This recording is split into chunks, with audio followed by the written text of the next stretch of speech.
믿을 수 없는 소식입니다. 최근 다수의 젊은 북한 병사들과 여성들이 동시에 집단으로 탈북에 성공하는 일이 일어나며 김정은의 분노가 절정에 달했다고 합니다. 충격적인 건 이들의 탈영이 단순한 탈북이 아니었다는 점이죠. 내부 소식통에 따르면 그들이 국정원에 북한에 치명적인 단서를 넘겼다고 합니다. 이후 국정원은 경악을 금치 못했고 눈물까지 흘렸다고 하는데요. 대체 무슨 일이 있었던 건지 뉴스에서도 공개되지 않은 오늘의 사연 바로 시작합니다. 안녕하세요. 저는 탈북민 정민수라고 합니다. 한때 북한의 군인이었어죠. 어릴 때부터 저는 군대가 조국을 지키는 영광스러운 곳이라고 배웠어요. 저 또한 평생 군대에 대한 동경을 가지고 있었죠. 하지만 부대에 배치된 첫날부터 저는 알 수 있었습니다. 이곳은 제가 생각했던 군대가 아니라는 것을 말이죠. 잠자리는 딱딱했고 담요는 너무 얇아서 추위를 막기에 턱없이 부족했죠. 겨울에는 손가락이 얼어붙는 것 같았습니다. 그래도 저는 참았어요. 모두가 그렇게 살아간다고 생각했으니까요. 그러던 어느 날 밤, 우연히 간부 숙소 근처를 지나가게 되었습니다. 창문 너머로 보이는 모습에 저는 눈을 의심했어요. 간부들은 따뜻한 방에서 풍성한 음식을 먹고 있었죠. 북한에서는 구경조차 힘든 과일들과 고기가 테이블 위에 가득했습니다. 심지어 중국에서 밀수한 술까지 마시고 있었어요. 이게 뭐지? 저는 속으로 중얼거렸습니다. 그동안 간부들은 군량미가 부족하다며 우리 배급을 계속 줄였어요. 하지만 실상은 그들이 빼돌린 군량미를 시장에 팔아 돈을 챙기고 있었던 겁니다. 다음 날 저는 동료 병사에게 이 이야기를 했어요. 그러자 그 친구는 쓴웃음을 지었습니다. 이제 알았어? 여기서는 다 그래. 간부들은 우리가 굶어 죽든 말든 상관없어. 그들한테는 우리가 그저 도구일 뿐이야. 이게 끝이 아니었습니다. 특권층 출신 병사들은 또 다른 특혜도 누렸어요. 남한 드라마나 외국 영상을 볼 수 있었죠. 물론 비밀리에 이루어지는 일이었습니다. 하지만 어떻게든 소문은 퍼지기 마련이에요. 그들은 외부 세계의 정보를 접하며 자신들만의 특권 의식을 키워갔습니다. 매일 밤 잠들기 전 저는 이 상황에서 벗어날 방법을 고민했습니다. 하지만 뾰족한 수가 없었어요. 탈영은 곧 사형이었고 그냥 참고 복무를 마치는 것 외에는 선택지가 없어 보였죠. 물론 그때는 알지 못했습니다. 곧 제 앞에 펼쳐질 지옥을 말이죠. 어느 날 갑자기 도윤이가 저를 찾아왔습니다. 평소와 달리 얼굴이 창백했죠. 도윤이는 소희가 어젯밤부터 보이지 않고 집에도 없다며 걱정스러운 표정을 지었어요. 저는 도윤이를 진정시키려 했습니다. 하지만 마음 한구석에서는 불길한 예감이 들었죠. 우리 군부대에서는 정기적으로 간부님을 위한 접대라는 명목으로 젊은 여성들을 모집했습니다. 그 대상은 대부분 군인 가족이나 가난한 집안의 딸들이었어요. 그들은 잘 모시면 집안도 편해지고 넉넉한 배급을 받을 수 있다 며 달콤한 말로 유혹하거나 때로는 노골적으로 협박했습니다. 하지만 실상은 그 여성들이 간부들의 개인 소유물로 전락하는 것이었죠. 누가 찾아오지 않았는지 조심스럽게 물었더니 도윤이의 얼굴이 창백해졌어요. 어머니 말로는 군 간부라는 사람들이 찾아와서 좋은 기회라며 소희를 데려갔다고 했습니다. 그 말을 듣는 순간 가슴이 철렁 내려앉았어요. 그들이 말하는 좋은 기회가 무엇인지 너무나 잘 알았습니다. 도윤이는 동생을 찾아 군부대 안을 수소문했어요. 저도 함께 도왔지만 아무도 소희의 행방을 알려주지 않았습니다. 모두가 알면서도 모른 척했죠. 그날 밤 도윤이는 자신의 근무를 마치고 간부 숙소 근처를 지나가다 울음소리를 들었다고 했어요. 처음에는 무시하려 했지만 그 소리가 자꾸만 그의 발걸음을 붙잡았습니다. 도윤이는 조심스럽게 건물 뒤편으로 다가갔어요. 그리고 그곳에서 충격적인 광경을 목격했죠. 손발이 묶인 채 끌려가는 여성들이 있었습니다. 취한 간부들은 그녀들을 향해 웃으며 농담을 주고받았고 여성들의 몸을 함부로 더듬고 있었어요. 여성들은 살려달라며 애원하고 있었습니다. 도윤이는 그 중에서 소희를 찾으려 눈을 부릅떴어요. 그리고 마침내 구석에 웅크리고 있는 소희를 발견했죠. 분노에 휩싸인 도윤이는 즉시 뛰어들어 간부들을 막아섰습니다. 도윤이는 자신의 동생이 여기 있으니 데려가겠다고 말했습니다. 그러나 간부는 비웃으며 군인이면서도 아직 세상 물정을 모르냐며 여기 온 여자들은 이미 자기들 것이라고 말했어요. 도윤이가 소희에게 다가가려 하자 간부들이 그를 제지했습니다. 몸싸움이 벌어졌고 도윤이는 결국 구타당한 채 끌려나갔어요. 다음 날 아침 끔찍한 소식이 들려왔습니다. 소희가 강가에서 싸늘한 시신으로 발견되었다는 거예요. 북한군의 공식 발표는 여성이 정신적 충격을 받아 스스로 목숨을 끊었다 였습니다. 하지만 우리 모두 진실을 알고 있었어요. 그것이 명백한 거짓이라는 것을. 소희는 자살한 게 아니었습니다. 그녀는 죽임을 당한 거예요. 도윤이를 만났을 때 그는 완전히 망가진 모습이었습니다. 피눈물을 흘리며 이 나라에서는 우리가 절대 살아남을 수 없다고 절망적으로 말했어요. 그 순간 저도 깨달았습니다. 다음 차례는 제 동생 다연이 될 수도 있다는 것을 불현듯 공포가 엄습했어요. 제 동생도 소희처럼 간부들의 희생양이 될 수 있다는 생각에 온몸이 떨렸습니다. 이대로는 안 된다는 생각이 머릿속을 지배했어요. 무언가 해야만 했습니다. 도윤이의 비극을 목격한 후 저는 완전히 절망에 빠졌습니다. 이 체제 안에서는 어떤 희망도 없다는 것을 깨달았어요. 하지만 그때 뒤에서 제 이름을 부르는 소리가 들렸습니다. 갑자기 누군가 제 이름을 부르며 중대장이 찾는다고 알려왔습니다. 갑작스러운 호출에 가슴이 덜컥 내려앉았어요. 중대장이 저를 왜 부르는지 의아했죠. 이런 생각을 하며 중대장실로 향했습니다. 문을 열고 들어서자 중대장은 저를 보며 비열한 미소를 지었어요.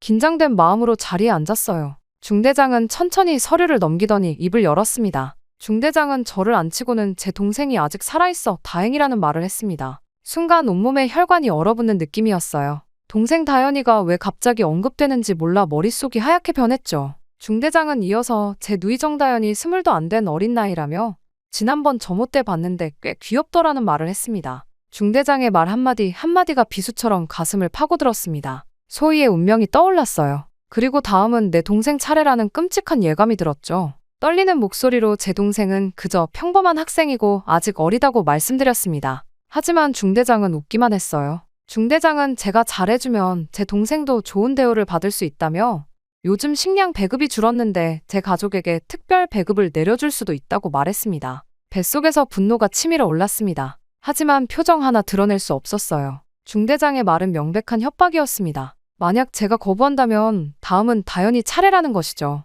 중대장은 생각해보고 내일 대답하라며 저를 돌려보냈습니다. 중대장실을 나오는 순간 다리에 힘이 풀렸어요. 벽에 기대어 서서 깊은 숨을 내쉬었죠. 그날 밤 잠을 이룰 수 없었습니다. 눈을 감으면 소희의 모습과 다연이의 얼굴이 번갈아 떠올랐어요. 결국 하나의 결론에 도달했습니다. 다연이를 지키려면 이곳을 떠나야 한다는 것이었죠. 탈출? 그것은 거의 자살 행위나 다름없었습니다. 하지만 이대로 있는 것보다는 나았어요. 동생을 지키기 위해서라면 목숨을 걸어야 했습니다. 그런데 놀랍게도 저와 같은 고민을 하는 병사들이 더 있었어요. 소희의 죽음 이후 부대 내에 불안감이 퍼져 있었습니다. 특히 가족 중 여자 형제나 친척이 있는 병사들은 언제 자신의 가족이 희생될지 두려워하고 있었죠. 박윤성은 이미 부모님이 숙청당한 후 군대에서 겨우 버티고 있었습니다. 최강혁의 여동생 나연이는 이미 간부들의 표적이 되어 있었어요. 이재훈의 누나 서진이는 얼마 전 끌려갔다가 겨우 살아 돌아왔지만 더 이상 예전의 그녀가 아니었습니다. 강태민은 군부대의 내폭력과 부패를 견디다 못해 탈출을 생각하고 있었고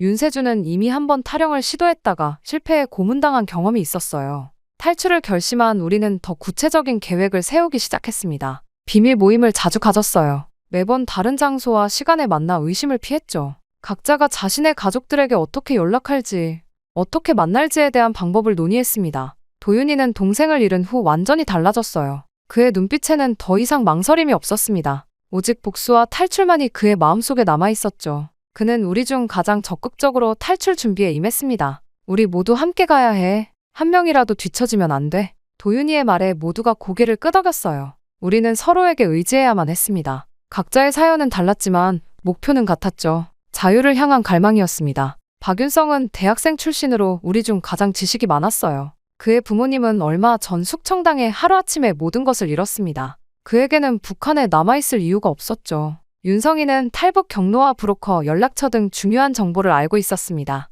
두만강을 건너면 중국이지만 거기서 끝이 아니야. 중국은 탈북자를 발견하면 북한으로 송환시켜. 우리는 라오스를 거쳐 태국까지 가야 해. 최강혁은 여동생 나연이가 이미 간부들의 표적이 되어 있어 걱정이 많았어요. 이재훈의 누나 서진이는 한번 끌려갔다 돌아온 후 정신적 충격에 시달리고 있었습니다. 강태민은 평소 조용한 성격이었지만 상관들의 폭력에 지쳐 있었죠. 윤세주는 가장 어렸지만 이미 한번 탈영을 시도했다가 실패한 경험이 있어 경계심이 강했습니다. 우리는 각자 맡은 역할이 있었어요. 도윤이와 세준이는 무기를 준비했습니다. 경비병들과 마주칠 경우를 대비한 것이었죠. 강혁이는 식량을, 저는 지도와 나침반을 구했습니다. 윤성이는 탈북 비용을 모았고 재훈이는 탈출 루트를 외웠어요. 가장 중요한 것은 가족들과의 접선 계획이었습니다. 저는 여동생 다연이에게 편지를 보냈어요. 직접적인 내용은 적을 수 없었기에 암호를 사용했죠. 다연이는 똑똑했기에 내 메시지를 이해할 거라고 믿었습니다.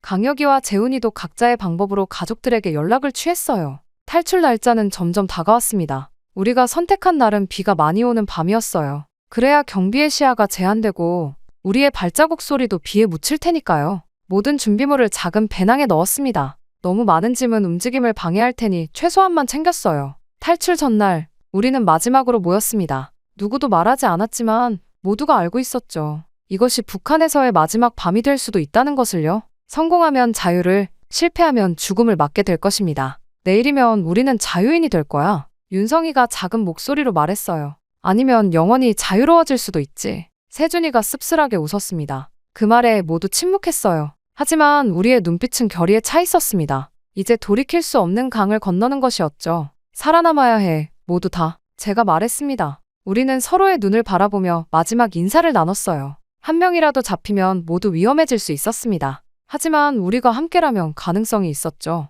탈출의 날, 북한과 중국의 국경인 두만강 근처에 도착했습니다. 어둠이 내린 밤이었지만 달빛이 너무 밝아 오히려 위험하게 느껴졌어요. 우리는 숨을 죽이며 정찰을 했습니다. 경비병들의 감시가 예상보다 훨씬 더 심했죠. 윤성이는 경비가 평소보다 2배는 많아 보인다며 작은 목소리로 걱정했습니다. 뭔가 이상했어요. 평소라면 이렇게 경비가 삼엄하지 않았는데 마치 누군가가 우리의 계획을 알고 있는 것 같았습니다. 하지만 이미 돌아갈 수는 없었어요. 우리 가족들은 약속된 장소에서 기다리고 있었죠. 도윤이는 조금만 더 기다려보자며 교대의 시간에 틈이 생길 거라고 말했습니다. 1시간이 지났지만 경비는 줄어들 기미가 보이지 않았어요. 오히려 더 긴장된 분위기였죠. 갑자기 강태민이 일어났습니다. 그는 자신이 저쪽으로 가서 주의를 돌리겠다며 그 틈에 우리가 강을 건너자고 제안했어요. 모두가 놀란 표정으로 태민이를 바라봤어요. 그것은 자살 행위나 다름없었습니다. 저는 함께 가기로 했다며 태민이의 팔을 잡았습니다.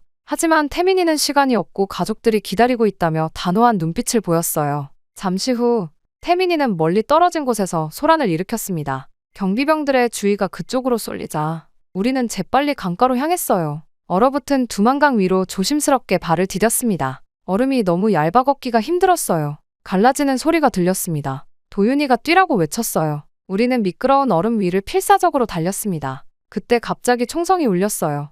경비병들이 우리를 발견한 것이었죠. 누군가 엎드리라고 외쳤습니다. 총알이 얼음을 깨며 날아왔어요. 저는 얼음 위에 엎드려 기어가기 시작했습니다. 심장이 터질 듯이 뛰었어요. 얼마 후 다시 일어나 달리기 시작했습니다. 그때 뒤에서 태민이가 맞았다는 비명 소리가 들렸어요. 뒤돌아보니 태민이가 가슴을 움켜쥐고 주저앉아 있었습니다. 저는 즉시 그에게 달려갔어요. 태민이가 괜찮은지, 일어날 수 있는지 물었습니다. 태민이는 고통스러운 표정으로 고개를 저었습니다. 그의 군복은 이미 피로 젖어 있었어요. 태민이는 자신은 괜찮으니 빨리 가라며 힘겹게 말했습니다. 저는 태민이를 부축하려 했어요. 하지만 그는 심각한 출혈로 점점 힘을 잃어갔습니다. 제가 망설이고 있을 때 도윤이가 와서 강제로 저를 끌어당겼어요. 도윤이는 우리까지 죽으면 안 되며 태민이의 희생이 헛되지 않게 해야 한다고 말했습니다. 도윤이의 말이 맞았습니다. 하지만 태민이를 그대로 두고 가는 것이 너무 괴로웠어요. 저는 마지막으로 태민이를 바라봤습니다. 그는 미소를 지으며 손을 흔들었어요. 태민이는 자유를 찾아 행복하게 살라는 마지막 말을 남겼습니다. 그것이 태민이의 마지막 말이었습니다. 우리는 눈물을 삼키며 계속 강을 건넜어요. 태민이의 희생 덕분에 나머지는 모두 중국 땅을 밟을 수 있었습니다. 하지만 중국에 도착했다고 해서 안전한 것은 아니었어요. 중국도 탈북자를 발견하면 북한으로 송환시키니까요. 우리는 중국 땅에 발을 디디자마자 숲속으로 몸을 숨겼습니다. 강혁이가 다음 목적지를 물었고 윤성이는 미리 연락해둔 브로커가 저 마을에서 우리를 기다리고 있을 거라고 대답했습니다. 우리는 태민이를 뒤로 하고 앞으로 나아갔습니다. 그의 희생을 잊지 않기 위해 그리고 우리의 자유를 찾기 위해서요. 중국 땅에 발을 디딘 후에도 안심할 수 없었습니다. 우리는 숲속을 통해 작은 마을로 이동했어요. 그곳에서 윤성이가 연락해둔 브로커를 만났습니다. 브로커는 차를 준비해 놓았다며 우리를 도시로 데려갔죠. 중국 도시에서는 공안의 검문이 심했습니다. 우리는 중국어를 모르는 데다 외모도 달라 금방 눈에 띄었어요. 브로커는 우리를 화물차 뒤편에 숨겼습니다.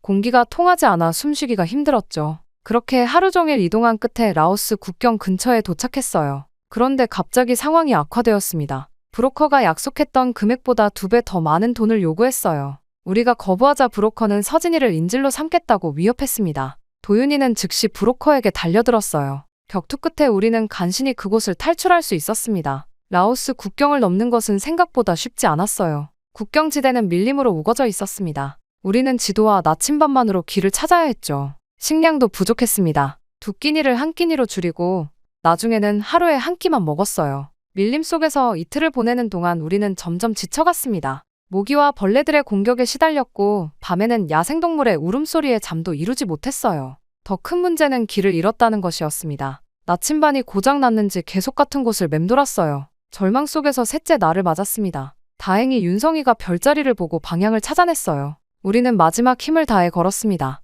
그리고 마침내 메콩강이 보였죠. 메콩강을 건너면 태국이었습니다. 마지막 관문이었어요. 강가에서 우리는 작은 나룻배를 발견했습니다. 배는 낡고 위험해 보였지만 다른 선택지가 없었어요. 모두 배에 올랐습니다. 배는 너무 낡아 물이 새기 시작했죠. 계속 물을 퍼내요. 포기하면 안 돼요. 우리는 번갈아가며 물을 퍼냈습니다. 강 한가운데 이르렀을 때 배가 심하게 흔들렸어요. 모두 숨을 죽였습니다. 그 순간은 영원처럼 느껴졌죠. 마침내 태국 땅이 보였습니다. 작은 배는 기적처럼 태국 강가에 도착했어요. 우리는 흙바닥에 무릎을 꿇고 기쁨의 눈물을 흘렸습니다. 이제 한국 대사관으로 가면 되었어요. 자유를 향한 긴 여정은 끝에 가까워졌습니다. 태국에 도착한 후 우리는 곧바로 한국 대사관을 찾아갔습니다. 심장이 터질 듯이 뛰었어요. 이것이 정말 마지막 관문이었습니다. 대사관 문 앞에 서자 온몸이 떨렸죠. 이곳에서 거절당하면 다시 북한으로 보내질 수도 있다는 두려움이 엄습했습니다. 다행히 한국 대사관은 우리를 따뜻하게 맞아주었어요.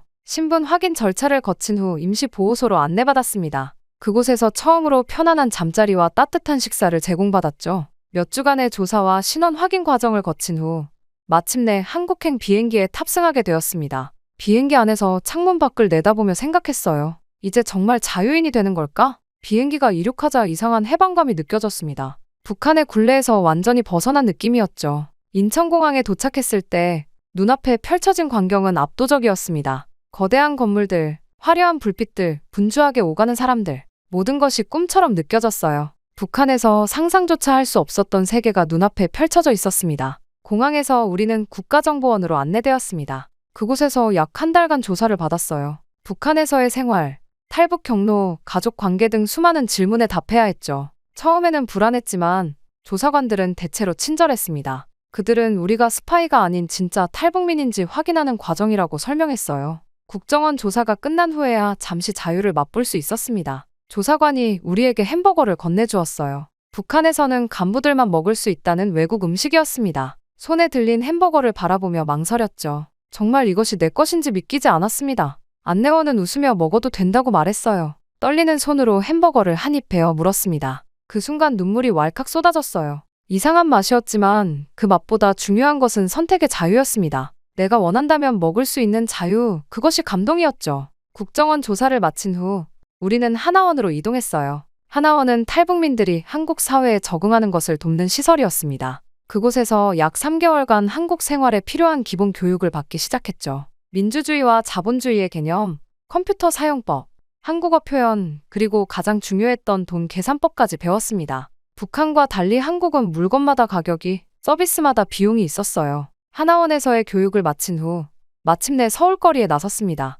그 순간의 자유로움은 말로 표현할 수 없었어요. 밤에도 꺼지지 않는 불빛들, 끊임없이 오가는 차들, 넘쳐나는 상품들, 모든 것이 신기했습니다. 가장 충격적이었던 것은 사람들이 자유롭게 의견을 표현한다는 점이었어요. 카페에서 몇몇 사람들이 정부 정책을 비판하는 것을 들었는데 아무도 그들을 체포하거나 감시하지 않았습니다. 북한에서는 상상도 할 수 없는 일이었죠. 처음 지하철을 탔을 때도 놀라웠어요. 수많은 사람들이 각자의 목적지를 향해 바쁘게 움직였습니다. 누구도 나를 감시하지 않았고 어디로 가든 자유였죠. 처음으로 진정한 자유를 느꼈습니다. 밤에 숙소로 돌아와 창밖을 바라보았어요. 도시의 불빛이 별처럼 빛났습니다. 북한에서는 밤이 되면 암흑이 되는데 여기서는 밤에도 대낮같이 밝았죠. 전기가 끊기지 않는 현실이 신기했습니다. 침대에 누워 생각했어요. 우리는 정말 살아남았구나. 두만강에서 희생된 태민이, 중국에서의 위험한 순간들, 라오스 밀림에서의 고통, 그 모든 과정을 거쳐 마침내 자유를 얻었습니다. 눈물이 흘렀어요. 이번에는 슬픔이 아닌 기쁨의 눈물이었습니다. 하나원에서의 교육을 마치고 서울에 정착한 지 1년이 지났습니다. 외부의 도움으로 작은 아파트를 얻었고 다현이와 함께 새로운 삶을 시작했어요. 처음에는 모든 것이 낯설었지만 조금씩 한국 생활에 적응해 나갔습니다. 하지만 밤마다 악몽을 꾸었어요. 두만강에서 희생된 태민이의 모습, 중국에서 잡혀 북송된 다른 병사들의 얼굴들이 꿈에 나타났습니다. 우리는 살아남았지만 모두가 그렇지는 못했죠. 특히 태민이의 희생이 아니었다면 우리도 이곳에 없었을 거라는 생각에 가슴이 아팠어요. 도윤이, 윤성이, 강혁이, 재훈이, 그리고 세준이와는 가끔 연락하며 지냈습니다. 그들도 각자의 방식으로 한국 사회에 적응해 나가고 있었죠. 도윤이는 여전히 동생 소희를 잊지 못했지만 그 아픔을 딛고 탈북 청년들을 위한 단체에서 활동하기 시작했어요. 그러던 어느 날 저도 무언가 해야겠다는 생각이 들었습니다. 북한의 실상을 알리고 아직도 그곳에서 고통받는 사람들을 도와야겠다고 결심했죠. 제가 겪은 경험과 지식이 다른 사람들에게 도움이 될 수 있을 거라 생각했습니다. 저는 죽을 뻔했습니다. 하지만 지금 저는 자유를 찾았어요. 그 과정에서 소중한 친구들을 잃었죠. 이제 더 이상 사랑하는 사람들을 잃지 않기 위해 싸우려고 합니다. 이 다짐을 매일 아침 거울을 보며 되새겼어요. 탈북자 지원 단체에서 봉사활동을 시작했습니다. 새로운 탈북민들이 한국 사회에 적응할 수 있도록 돕는 일이었어요. 제가 겪었던 어려움을 그들도 겪지 않게 하고 싶었습니다. 다현이도 대학에 진학해 국제관계학을 공부하기 시작했어요. 그녀는 장래의 북한 인권을 위해 일하고 싶다고 했습니다. 우리 남매는 각자의 방식으로 북한에 남겨진 사람들을 돕기 위해 노력했어요. 이제 우리는 완전한 자유 속에서 살고 있습니다. 두려움 없이 말할 수 있고 원하는 것을 선택할 수 있죠. 하지만 진정한 자유는 책임이 따른다는 것도 배웠어요. 그래서 우리의 경험을 바탕으로 다른 탈북민들을 돕는 일에 열정을 쏟았습니다. 가끔 옥상에 올라가 별을 바라봅니다. 같은 하늘 아래 북한에 있는 사람들을 생각하며 언젠가 그들도 자유를 찾을 수 있기를 기도해요.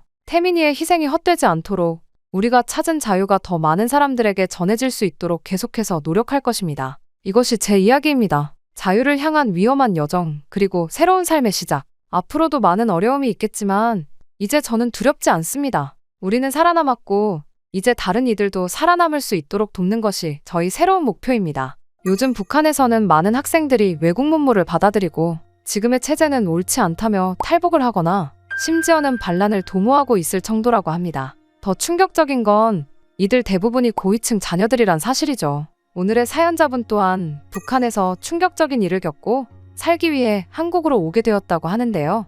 대체 북한에서 무슨 일이 일어나고 있는 건지 오늘의 사연 바로 시작합니다. 안녕하세요. 저는 탈북민 리수진이라고 합니다. 한때 북한 노동당 핵심 간부의 딸로 호화로운 생활을 했었죠. 물론 그 일이 일어나기 전까지는 말입니다. 평양 창광거리의 고급 아파트에서 자란 저는 일반 주민들과는 전혀 다른 삶을 살았습니다. 하지만 이런 특권에는 그만큼 무서운 통제와 감시가 따랐습니다. 이것을 처음 깨달은 건 초등학교 때였어요. 어느 봄날 제 가장 친한 친구였던 도경이가 갑자기 사라졌습니다. 불안한 마음으로 며칠을 보내던 중 아버지를 통해 충격적인 소식을 듣게 되었죠. 도경이네 가족이 남한 영상이 담긴 USB를 보았다는 이유로 숙청되었다는 거예요. 절대 이런 일이 우리 집안에는 일어나지 않게 해라. 아버지의 목소리에는 흔들림이 없었어요. 그때부터 저는 체제에 대한 의문을 품는 것이 얼마나 위험한 일인지 뼈저리게 깨달았습니다. 그렇게 시간이 흘러 김일성 종합대학 입학 후 첫 학기, 저는 특권층 출신 친구들과 가까워졌어요. 외무성 간부의 딸인 유나와 군 고위 간부의 딸인 영주, 그리고 보위부 핵심 요원의 딸인 민주와 말이죠. 하지만 그때는 몰랐어요. 이 우정이 곧 우리의 운명을 완전히 바꿔놓을 거라는 사실을 말입니다. 도서관에서 평소처럼 공부하던 어느 날 오후, 유나가 저를 구석진 자리로 불렀습니다. 평소와는 다른 긴장감이 감도는 목소리였죠. 유나는 주위를 살피더니 조심스럽게 가방에서 무언가를 꺼냈어요. 이거 보면 많은 걸 알 수 있을 거야. 밀수업자를 통해 구했어. 유나의 목소리는 속삭임보다도 작았어요. 순간 온몸에 한기가 느껴졌습니다. 도경이의 얼굴이 떠올랐어요. 도경이가 사라지기 전날 마지막으로 보여준 그 환한 미소가 제 마음을 찢어놓았죠.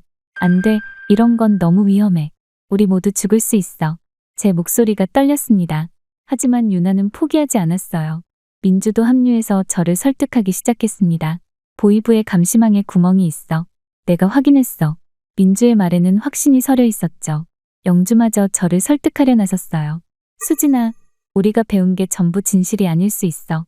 한 번은 봐야 하지 않을까? 영주의 진지한 눈빛이 저를 흔들어 놓았습니다. 저는 며칠을 고민했어요. 밤마다 잠을 이루지 못했죠. 도경이의 얼굴이 자꾸 떠올랐지만 동시에 알 수 없는 강한 호기심이 제 마음을 갉아먹었습니다. 결국 저는 친구들의 제안을 받아들였어요. 기숙사 화장실 맨 안쪽 칸. 우리는 그곳에서 노트북을 펼쳤습니다. 화장실 물소리로 위장한 채 떨리는 손으로 USB를 연결했어요. 처음 본 영상은 서울의 거리 풍경이었습니다. 번화가의 밝은 네온사인들, 사람들로 가득 찬 카페들, 최신 스마트폰을 들고 다니는 젊은이들. 거짓말이야. 저도 모르게 탄식이 나왔습니다. 북한에서는 남한이 미국의 식민지가 되어 굶주림에 시달린다고 배웠는데 화면 속 남한은 완전히 달랐어요. 더 충격적인 것은 대학생들의 모습이었습니다. 강의실에서 자유롭게 토론하고 교수님의 의견에 반박도 하고 정부 정책을 공개적으로 비판하는 모습들. 우리에겐 상상조차 할 수 없는 광경이었죠. 그리고 마지막으로 본 것은 탈북자들의 증언이었어요. 그들이 말하는 북한의 실상은 제가 알고 있던 것과 너무나 달랐습니다. 주민들의 감시와 통제, 인권 탄압, 정치범 수용소의 실체. 모든 이야기가 끔찍했지만 어딘가 모르게 진실성이 느껴졌어요. 영상을 보며 제 세계관이 완전히 뒤흔들렸습니다. 남한의 모습은 우리가 배웠던 것과는 정반대였어요. 거리마다 가득한 자동차들, 화려한 쇼핑몰 그리고 무엇보다 사람들의 표정이 달랐습니다. 누군가의 강요 없이도 자연스럽게 웃고 있었고 길거리에서도 자유롭게 대화를 나누고 있었어요. 식량이 부족해 굶주린다던 남한의 시장은 오히려 물건으로 넘쳐났고 사람들은 자유롭게 물건을 골라 구매하고 있었습니다. 대형마트의 풍성한 진열대를 보며 우리가 배웠던 기아에 시달리는 남한이라는 이야기가 완전한 거짓말이었음을 깨달았죠. 그날 밤 저는 오랫동안 잠들지 못했습니다. 머릿속에서는 계속해서 영상 속 장면들이 맴돌았어요. 처음에는 이 모든 게 거짓이라고 생각했습니다. 남한이 선전용으로 만든 가짜 영상일 거라고요. 하지만 영상 속 사람들의 자연스러운 모습들, 특히 탈북자들의 생생한 증언을 들으며 제 확신은 서서히 무너져갔어요. 그러다 결국 사건이 터지고 말았죠. 이런 의심과 혼란 속에서 며칠을 보내고 있을 때 갑자기 학교 분위기가 달라졌습니다. 보위부 요원들이 예고도 없이 기숙사에 들이닥쳐 모든 방을 뒤지기 시작했어요. 책상 서랍부터 옷장, 심지어 침대 매트리스 아래까지 샅샅이 뒤졌죠. 학생들은 하나둘 불려가 신문을 받았고 그중 일부는 돌아오지 못했습니다. 복도에서는 외국 문물 단속이라는 말이 떠돌았어요. 그리던 어느 날 아침 영주가 사라졌습니다. 전날 밤까지 도서관에서 함께 공부하던 영주는 평소와 다름없이 내일 아침에 보자 라고 인사했는데 다음날 그의 책상은 텅 비어 있었습니다. 기숙사 방으로 달려갔지만 영주의 침대는 이미 정리되어 있었고 개인 물품들도 모두 사라져 있었어요. 마치 처음부터 그곳에 아무도 없었던 것처럼요. 불길한 예감에 유나와 민주를 찾아갔습니다. 우리는 도서관 구석진 자리에 모였어요. 어젯밤에 누군가 영주의 방에 들어가는 걸 봤어. 민주가 떨리는 목소리로 말했습니다. 보위부 요원들이었던 것 같아. 검은 옷을 입고 있었고 소리 없이 움직였어. 그 말을 듣는 순간 우리 모두의 얼굴에서 핏기가 싹 가셨습니다. 심장이 터질 것처럼 뛰었고 손끝은 얼음장처럼 차가워졌어요. 누군가 우리를 지켜보고 있을지 모른다는 생각에 등줄기로 식은땀이 흘렀습니다. 우리도 시간 문제야. 유나가 속삭였어요. 도서관의 고요함이 갑자기 무서워졌습니다. 책장 사이로 보이는 그림자 하나하나가 우리를 감시하는 눈처럼 느껴졌어요. 말없이 서로를 바라보는 우리의 눈빛에는 깊은 공포가 서려 있었습니다. 그날부터 우리는 마치 유령처럼 살았어요. 평소와 똑같이 행동하려 노력했지만 복도를 지나는 발자국 소리에도 깜짝깜짝 놀랐고 누군가 이름을 부를 때마다 심장이 멎는 것 같았습니다. 밤에는 악몽에 시달렸고 아침에 눈을 뜰 때마다 오늘은 내가 사라지는 날일까 두려웠어요. 특히 무서웠던 건 수업 시간이었습니다. 교수님이 출석을 부를 때마다 가슴이 조여들었어요. 혹시 영주의 이름이 불리고 아무도 대답하지 않는 그 순간이 올까봐. 하지만 영주의 이름은 출석부에서도 이미 사라져 있었습니다. 마치 처음부터 그런 학생은 없었다는 듯이요. 그때 비로소 깨달았어요. 도경이가 사라진 것은 단순히 USB를 받기 때문이 아니었다는 것을. 이채재는 진실을 알아가는 것 자체를 두려워하고 있었던 거예요. 그래서 조금이라도 의심의 눈초리를 보이는 사람들을 없애버리는 것이었죠. 밤마다 식은땀을 흘리며 깨어났습니다. 매일 아침 거울을 보며 평소처럼 생활하는 연습을 했고 수업 시간에는 더욱 열심히 필기를 했어요. 하지만 이제 제 눈에는 모든 것이 달라 보였습니다. 강의실의 초상화들, 찬양가 소리, 끊임없이 울려 퍼지는 선전방송. 이 모든 것이 거대한 거짓말처럼 느껴졌어요. 영주가 사라진 후 저와 유나, 민주는 더 이상 평범한 삶으로 돌아갈 수 없다는 것을 깨달았습니다. 매일 밤 잠들기 전 내일 아침에 눈을 뜰 수 있을지 두려워했죠. 창밖으로 보이는 평양의 불빛들이 마치 감옥의 감시등처럼 느껴졌습니다. 도서관 구석에서 우리는 조심스럽게 이야기를 나누기 시작했어요. 이대로는 우리도 결국 유나의 말이 채 끝나기도 전에 우리는 서로의 눈빛만 봐도 무슨 뜻인지 알 수 있었습니다. 탈북, 그 말은 차마 입 밖으로 꺼낼 수 없었지만 우리 모두의 마음속에 자리 잡고 있었죠. 다행히도 영주는 우리에게 몇 가지 중요한 정보를 남겨두었습니다. 군 고위 간부의 딸이었던 영주는 국경 경비에 취약한 시간대와 교대 타이밍을 알고 있었어요. 그는 이런 정보들을 암호화된 메모로 남겨두었고 민주가 그것을 해독할 수 있었습니다. 새벽 4시에서 5시 사이가 가장 취약해. 민주가 메모를 해독하며 말했습니다. 교대 시간이라 경비병들의 주의가 분산되거든. 특히 음력 초하루에는 더 그래. 보위부 요원의 딸이었던 민주는 이런 정보의 정확성을 판단할 수 있었죠. 영주가 남긴 정보를 바탕으로 우리는 구체적인 탈출 계획을 세워나갔습니다. 새벽 4시에서 5시 사이가 국경 경비가 가장 취약한 시간이라는 점, 특히 음력 초하루에는 경비가 더욱 느슨해진다는 사실을 알게 되었죠. 민주는 보위부의 감시망을 교란하는 방법을 세세하게 연구했고, 유나는 자신의 인맥을 총동원해 믿을 만한 탈북 브로커를 찾아냈습니다. 저는 가짜 신분증 제작을 맡았습니다. 아버지의 서재에서 몰래 가져온 관인과 도장으로 서류를 위조했어요. 특히 국경 지역으로 이동할 때 필요한 통행증을 만드는 일이 가장 까다로웠죠. 실수 한 번이 목숨과 직결될 수 있었기에 밤새워 연습하고 또 연습했습니다. 민주는 감시망을 피하는 방법을 연구했습니다. 보위부의 순찰 경로, CCTV의 사각지대, 심지어 도청 장치가 설치된 장소까지 파악했어요.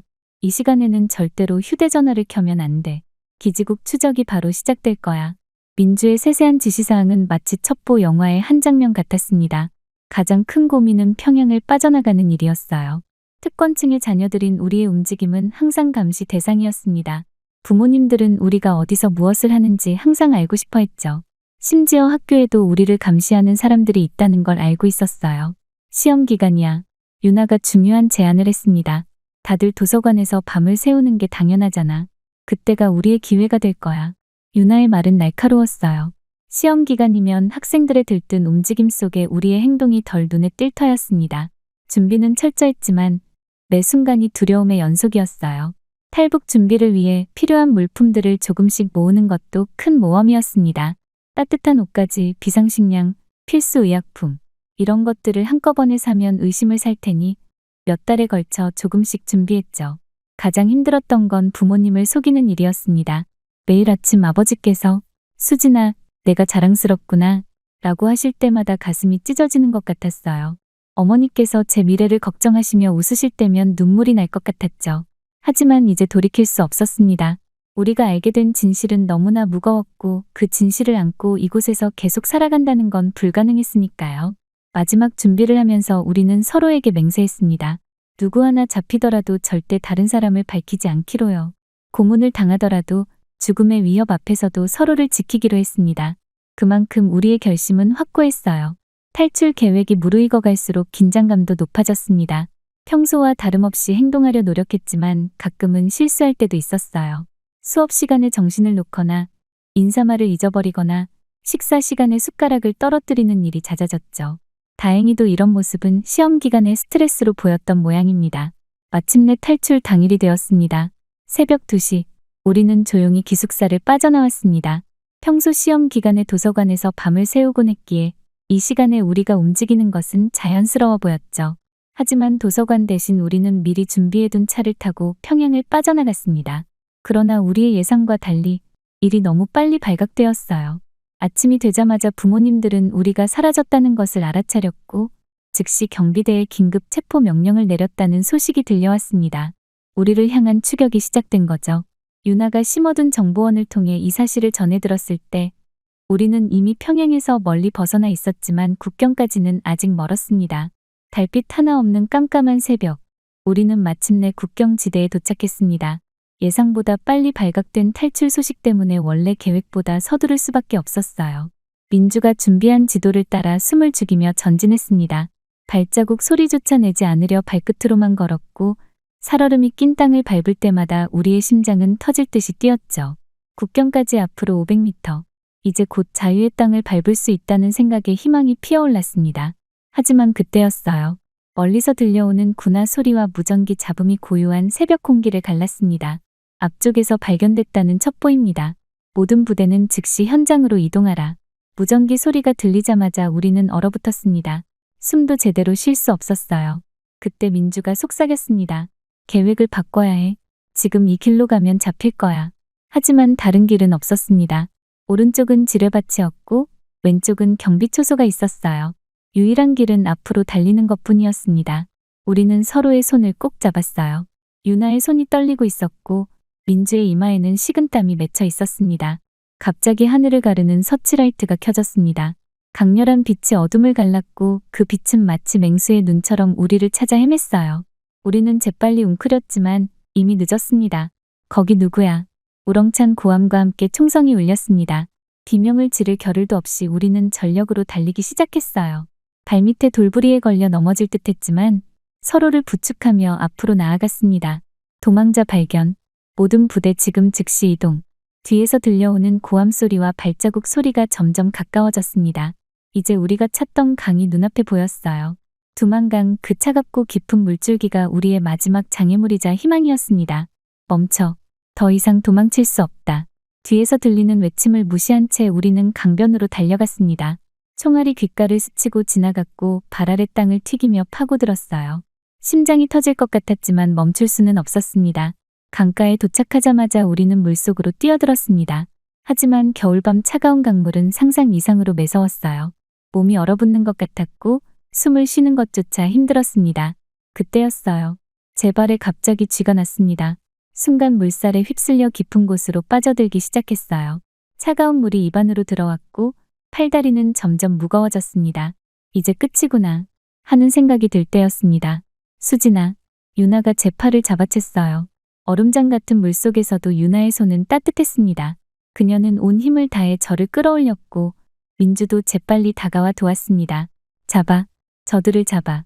강 건너편에서도 경비병들이 우리를 향해 달려오는 것이 보였습니다.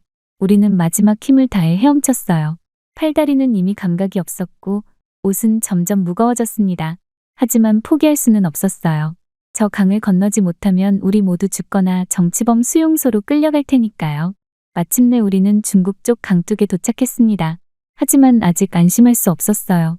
북한 군인들의 총알이 여전히 우리 주위로 날아들었고 중국 쪽 순찰대도 움직이기 시작했다는 게 느껴졌습니다. 온몸이 젖은 채로 우리는 계속해서 달렸습니다. 숨이 턱까지 차올랐고 다리는 후들거렸지만 멈출 수는 없었어요. 뒤에서는 여전히 고함 소리와 총성이 들렸습니다. 그렇게 한참을 달린 후에야 우리는 작은 숲속에 숨을 수 있었어요. 우리 해냈어. 유나가 떨리는 목소리로 말했습니다. 그제야 우리는 서로를 바라보며 울음을 터뜨렸어요. 공포와 긴장, 안도감이 한꺼번에 밀려왔습니다. 민주가 재빨리 가방에서 건조한 옷을 꺼냈습니다. 서둘러 옷을 갈아입었지만 온몸의 떨림은 쉽게 멈추지 않았어요. 이제 우리는 자유의 땅을 밟은 것이 맞지만 아직도 위험이 도사리고 있다는 것을 알고 있었습니다. 이제 어떡하지? 제가 물었습니다. 유나가 연락한 브로커가 새벽 5시에 저 마을에서 우리를 만나기로 했어. 민주가 지도를 펼치며 말했습니다. 아직 2시간 정도 남았어. 조심스럽게 움직여야 해. 우리는 숨을 고르며 잠시 휴식을 취했습니다. 멀리서 들리는 개 짖는 소리와 바스락거리는 나뭇잎 소리에도 가슴이 철렁 내려앉았어요. 하지만 이제 돌아갈 수는 없었습니다. 우리가 선택한 이 길, 자유를 향한 이 길을 끝까지 가야만 했으니까요. 약속 시간에 맞춰 브로커를 만났습니다. 그는 우리를 중국 남부 지역으로 안내했어요. 이동하는 내내 가슴이 조여들었습니다. 중국 공안에게 발각되면 북한으로 강제 송환될 수 있다는 것을 알고 있었기 때문이에요.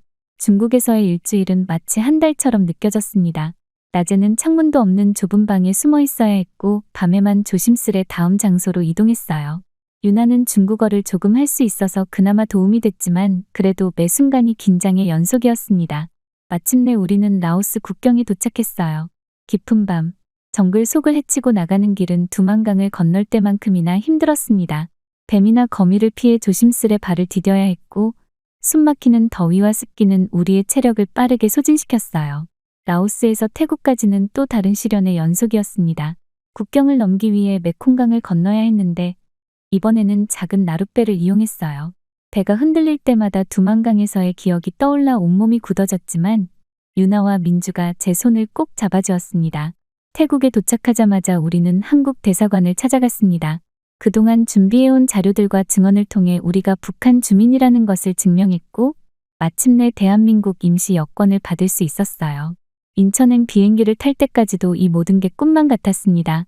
비행기 창문으로 보이는 구름 위로 떠오르는 태양을 보며 우리는 조용히 눈물을 흘렸어요. 이제 정말 자유를 향해 가고 있다는 실감이 났기 때문입니다. 그리고 마침내 인천공항에 도착했을 때 저는 처음으로 대한민국의 공기를 마셨습니다.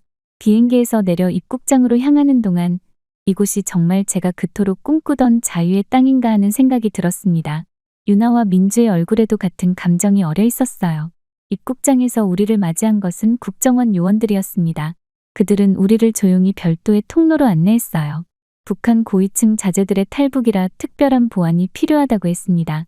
검은색 승합차를 타고 이동하는 동안 서울의 거리가 차창 밖으로 스쳐 지나갔어요. USB에서 보았던 그 화려한 도시가 이제는 눈앞에 현실이 되어 있었습니다. 국정원에서의 조사는 생각보다 길었습니다. 보름 동안 우리는 각자 따로 조사를 받았어요. 처음에는 그 과정이 두려웠습니다. 북한에서의 신문 경험 때문이었겠죠. 하지만 조사관들은 우리를 인격적으로 대우해 주었고 편안한 분위기에서 이야기를 나눌 수 있게 해주었어요. 수진 씨, 여기서는 아무도 당신을 강요하지 않습니다. 하고 싶은 말만 하세요. 처음 조사를 시작할 때 조사관이 한 말이 아직도 기억에 남아있어요. 그 말 한마디에 얼마나 큰 위로를 받았는지 모릅니다. 조사 과정에서 우리는 북한의 정보를 상세히 전달했습니다. 부모님들의 지위, 알고 있는 정책들, 군사시설의 위치 등 우리가 아는 모든 것을 이야기했어요. 이것이 우리가 자유를 얻는 대가라고 생각했지만 조사관들은 그런 정보 제공이 의무가 아니라고 거듭 강조했습니다. 국정원에서의 조사가 끝난 후 우리는 하나원으로 이동했습니다. 하나원은 북한 이탈 주민들의 남한 사회 적응을 돕는 시설이었어요. 처음 도착했을 때는 또 다른 감시 시설이 아닐까 걱정했지만 그런 걱정은 금세 사라졌습니다. 하나원에서의 생활은 마치 새로운 세상을 배우는 것과 같았어요. 가장 놀라웠던 것은 모든 것을 스스로 선택할 수 있다는 점이었습니다. 식당에서는 여러 가지 메뉴 중에서 원하는 음식을 고를 수 있었고 수업도 자신의 관심사에 따라 선택할 수 있었죠. 오늘은 무슨 반찬을 먹을까? 이런 단순한 선택조차 우리에게는 새로운 경험이었습니다. 북한에서는 모든 것이 정해져 있었고 선택이라는 것 자체가 허용되지 않았으니까요. 처음에는 이런 자유로운 선택이 부담스럽기도 했습니다. 잘못된 선택을 할까봐 두려웠거든요.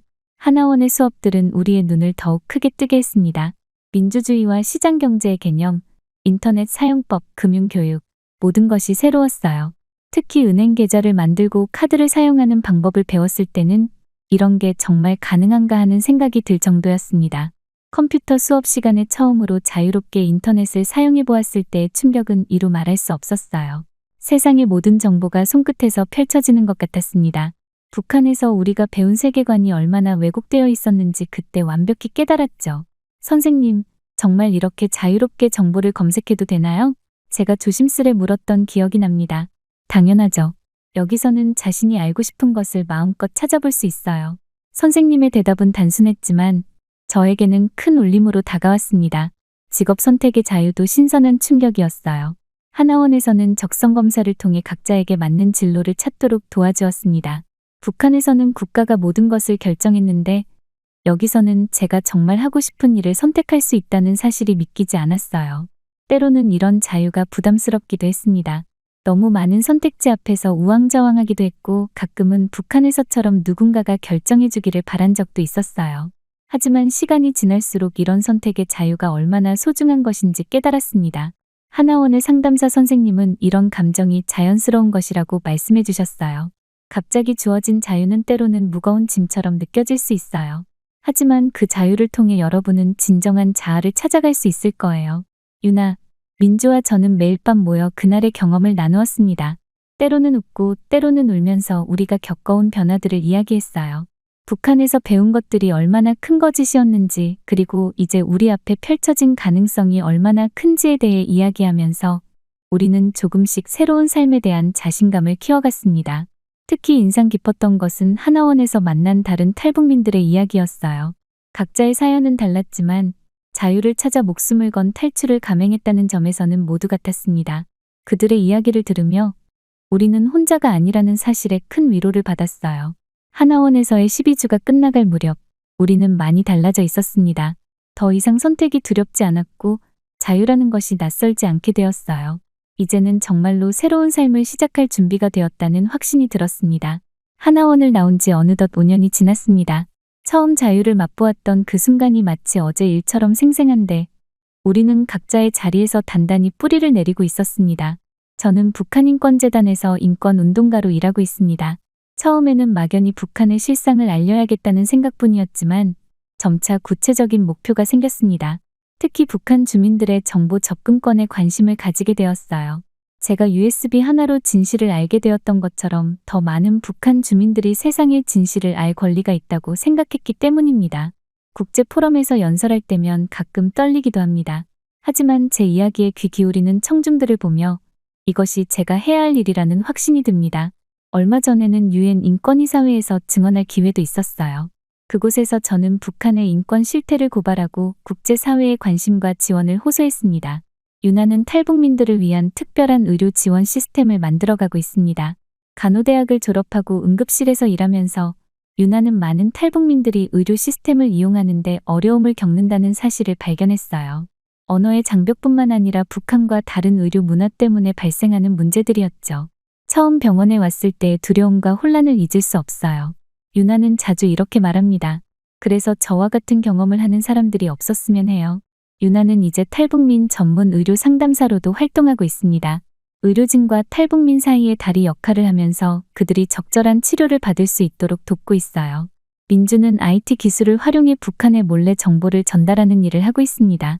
보위부 요원의 딸이었던 경험을 살려 북한의 감시망을 우회하는 방법을 연구하고 있죠. 그가 개발한 암호화된 통신 시스템은 이미 많은 탈북민들이 북한에 있는 가족들과 연락하는 데 사용되고 있어요. 정보의 자유로운 흐름이야말로 진정한 변화의 시작입니다. 민주의 이 말은 제가 가장 공감하는 부분입니다. 그는 단순히 기술을 개발하는 것을 넘어 북한 주민들의 의식 변화를 이끌어내는 콘텐츠 제작에도 참여하고 있습니다. 우리 셋은 한 달에 한 번씩 만나 서로의 근황을 나눕니다. 때로는 일상적인 이야기를 나누다가도 문득 북한에서의 기억이 떠올라 이야기가 깊어질 때가 있어요. 특히 부모님 이야기가 나올 때면 우리는 모두 복잡한 감정에 휩싸입니다. 저는 가끔 꿈에서 부모님을 만납니다. 꿈속에서는 제가 왜 이런 선택을 했는지 그리고 지금 어떤 삶을 살고 있는지 설명할 수 있을 것만 같아요. 하지만 매번 깨어나면 그건 불가능한 일이라는 것을 깨닫습니다. 얼마 전 한 탈북민을 통해 부모님 소식을 들었습니다. 저희들의 탈북 이후 두 분 모두 깊은 상처를 안고 계신다는 걸 알게 되었죠. 배신자의 부모라는 낙인이 찍혔지만 그래도 끝까지 당과 수령님에 대한 충성을 보이고 계세요. 그 말을 들었을 때 제 마음은 무너져 내렸습니다. 부모님께 이중의 고통을 안겨드린 거죠.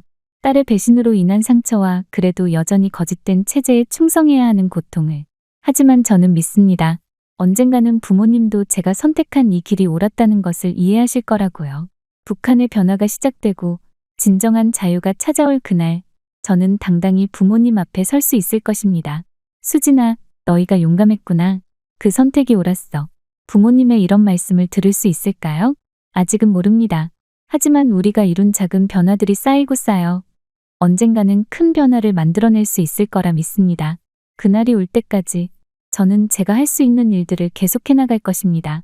오늘도 저는 아침에 일어나 창밖을 바라봅니다. 자유롭게 비행하는 새들을 보며 북한에 있는 모든 이들도 언젠가는 이런 자유를 만끽할 수 있기를 기도합니다.